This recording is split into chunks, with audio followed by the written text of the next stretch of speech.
Assalamualaikum warahmatullahi wabarakatuh. Salam, Om Swastiastu, Namo Buddhaya, Salam Kebajikan. Bertemu kembali dengan saya Jamal Nasution dalam materi tes wawasan kebangsaan dengan topik hubungan internasional. Politik luar negeri Indonesia memiliki pengertian bahwa ini adalah kebijakan pemerintah Indonesia mengenai hubungan luar negeri dan permasalahannya yang bertujuan untuk mengabdi pada kepentingan nasional. Sifat dari politik luar negeri bebas dan aktif. Bebas artinya tidak memihak, aktif artinya memelihara ketertiban atau perdamaian. Yang menjadi landasannya secara ideal adalah Pancasila, secara konstitusional adalah UUD 1945, di mana ini terdapat dalam pembukaan UUD 45, alinea pertama dan alinea keempat, serta di pasal 11 ayat 1 dan pasal 13 ayat 1 dan 2. Operasionalnya terdapat dalam Undang-Undang Nomor 37 Tahun 1999 dan Nomor 24 Tahun 2000. Berikut contoh soalnya. Salah satu segi yang harus senantiasa diperhatikan untuk pelaksanaan politik luar negeri Indonesia yang bebas aktif ditujukan untuk. Maka jawaban yang tepat adalah politik luar negeri ditujukan atau diabdikan pada kepentingan nasional. Contoh soal yang kedua, politik luar negeri Indonesia bersifat aktif. Artinya, bangsa dan negara Indonesia aktif di sini artinya adalah menjaga perdamaian dan anti pada penjajahan. Maka jawaban yang sesuai adalah yang E, membela setiap negara yang hendak dijajah oleh negara lain. Di mana politik luar negeri Indonesia adalah bebas, tidak memihak, aktif menjaga perdamaian dan anti pada penjajahan. Kerjasama internasional, pengertiannya adalah di mana kerjasama atau perjanjian antar negara yang bertujuan untuk pemenuhan kebutuhan rakyat dan kepentingan yang lain yang bersifat mengikat.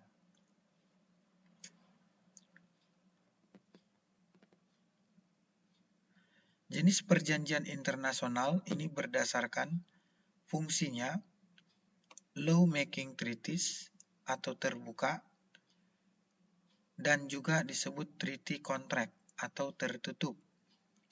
Kemudian berdasarkan pihak yang terlibat, bilateral dan multilateral. Jika satu kawasan disebut dengan regional. Bilateral artinya adalah dua negara, multilateral artinya banyak negara. Sementara proses perjanjian ini ada yang penting dan ada yang sederhana. Isi yang dibahas tentu beragam, seperti politik, sosbud, keamanan, teknologi, ekonomi, ataupun hankam. Dan subjeknya adalah antar negara, negara dan organisasi internasional, atau sesama organisasi.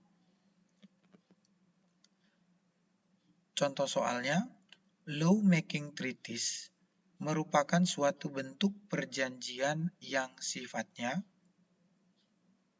jawabannya adalah terbuka, di mana fungsi perjanjian internasional ada yang law-making treaties terbuka dan ada yang treaty contract atau disebut tertutup.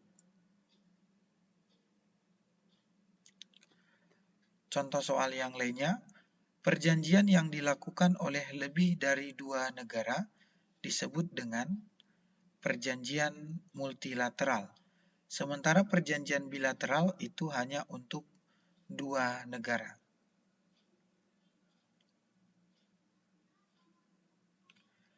Tahapan perjanjian internasional. Tahapan yang pertama disebut dengan perundingan atau negotiation, atau juga negosiasi. Tahapan kedua adalah penandatanganan atau signature. Tahapan yang ketiga ini disebut dengan pengesahan atau ratification. Jadi pada tahap tanda tangan ini sudah dikatakan sah dan mengikat. Sementara di pengesahan ada istilah self-executing yang dapat berlaku sesudah ratifikasi.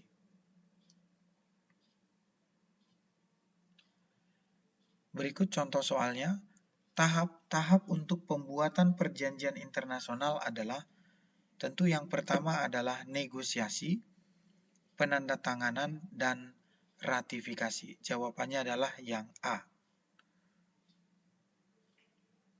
Tingkatan dari perjanjian internasional ini disingkat dengan TKP Pak Pro, di mana T adalah singkatan dari traktat atau treaty, K adalah konvensi atau convention, P adalah perjanjian atau agreement, P adalah fakta atau fact, dan protokol. Jadi disingkat dengan TKP Pak Pro, dari tingkat yang tertinggi ke tingkat yang terendah, yakni protokol. Asas atau prinsip hukum internasional ada yang disebut dengan jus cogens, yang pengertiannya adalah perjanjian dapat batal jika merugikan salah satu pihak dan bertentangan dengan kebenaran atau keadilan. Ada juga yang disebut dengan pacta sunt servanda, di mana perjanjian harus ditepati oleh pihak yang membuatnya. Ada istilah nasionalitas, yakni hukum suatu negara berlaku bagi setiap warga negara dimanapun dia berada, yakni di wilayah teritorial. Sementara asas teritorial adalah hukum suatu negara berlaku bagi warga negara dan benda yang ada di dalam wilayah teritorial tersebut.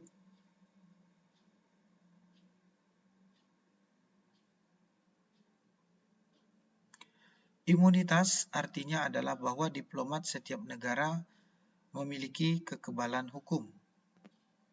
Ekstrateritorial berpengertian meliputi kedutaan dan kapal laut berbendera sebagai wilayah tambahan suatu negara di tempat lain.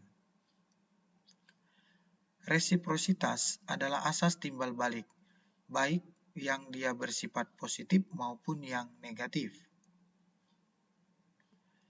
Courtesy artinya saling menghormati, di mana pihak yang melakukan kerjasama harus saling menghormati. Rebus sixtantibus berpengertian memutuskan perjanjian secara sepihak apabila terjadi perubahan yang mendasar.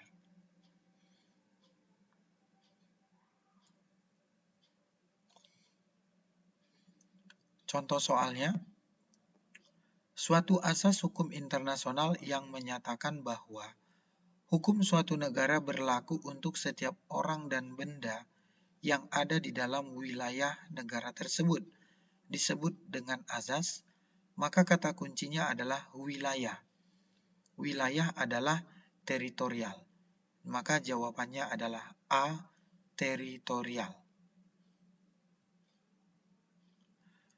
Contoh soal yang berikutnya, suatu azas hukum internasional di mana suatu perjanjian internasional dapat batal demi hukum jika dalam proses pembuatannya bertentangan dengan kebenaran dan keadilan atau merugikan salah satu pihak disebut dengan asas.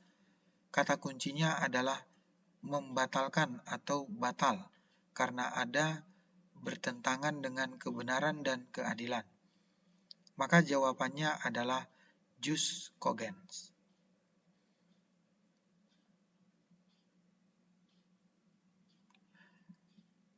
Kedutaan atau embassy, maka hal-hal yang diurus oleh kedutaan adalah urusan politik dan pemerintahan, di mana kedudukan sebuah kedutaan ada di ibu kota negara dan satu duta untuk satu negara. Kemudian pengangkatannya melalui letter of credence atau surat kepercayaan. Kedutaan ini bertanggung jawab ke Presiden melalui Menteri Luar Negeri.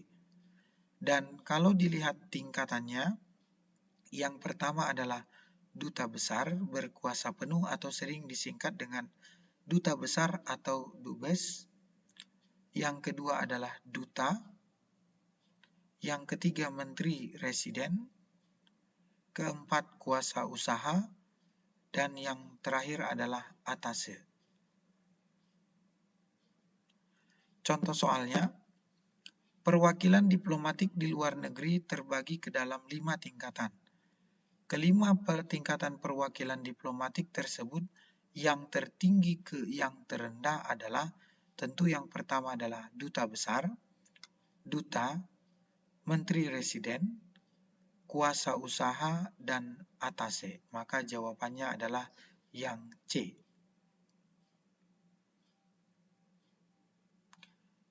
Sementara untuk konsulat, ini urusannya adalah ekonomi dan perdagangan.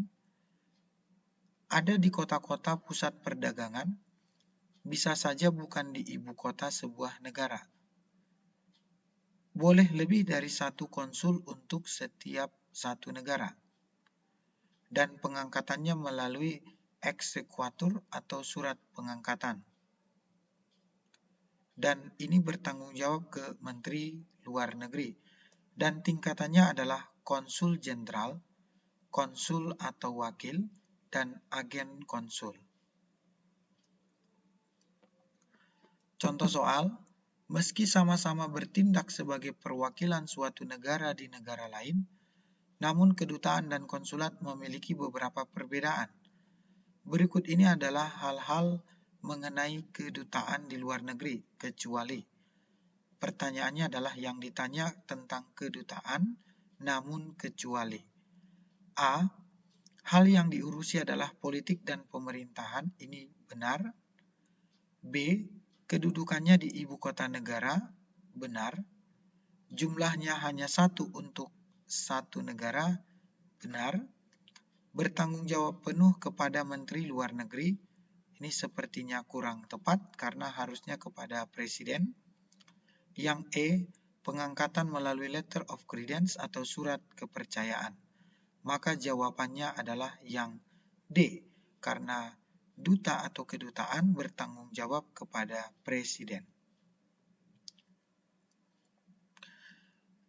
Ya, itulah mengenai bahasan tentang hubungan internasional. Terima kasih sudah menonton video ini. Silakan juga melihat soal-soal FR atau field report di Instagram dejamal.nst.